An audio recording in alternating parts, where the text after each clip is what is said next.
One of the most important concepts to grasp is that successful traders tend to think in terms of trading probabilities. The trouble is, and it's obvious by the rate of attrition in trading, most either don't get this or even attempt to address it. So the thing to really think about here is the nature of an edge.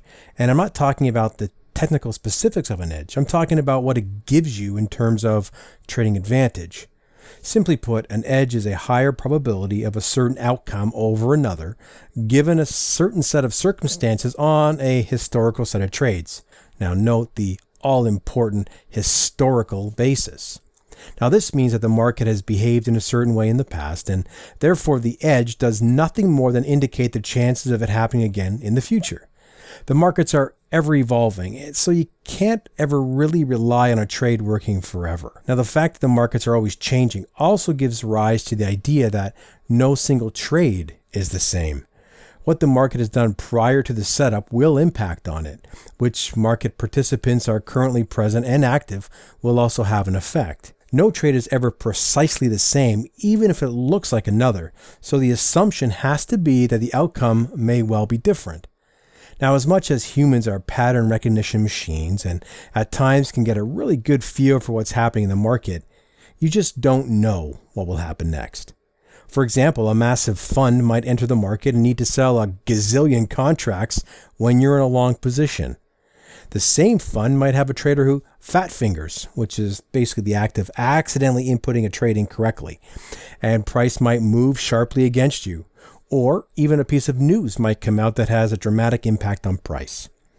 None of these things is predictable in nature, and so whatever the market and your trade looks like, you just don't know for certain how it will turn out. Now, going back to the definition of an edge, you'll note that I say over a historical set of trades. The implication is that an edge won't necessarily play out over a single or even small number of trades, whatever the outcome.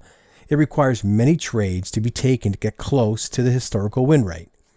Now, the outcome of a single trade is either a winner or a loser, and it's not something you either want or really even need to predict. Take the probability of heads on the flip of a coin as an example.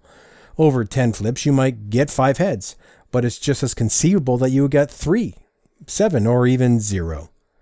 Now, if you went on to flip that coin 100 or 1,000 times, the rate of heads you'll achieve will most likely come closer and closer to the theoretical odds of flipping a head. The same principles applies for casinos.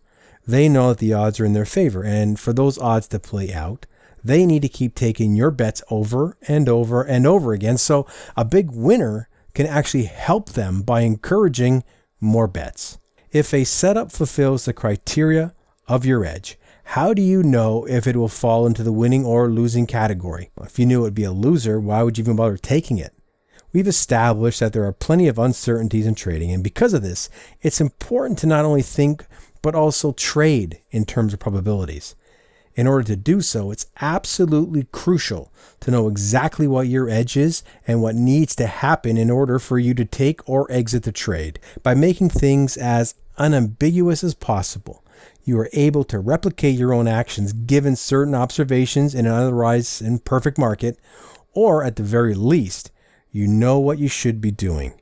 Taking a winner or a loser on a single trade should be almost irrelevant when you're trading probabilities.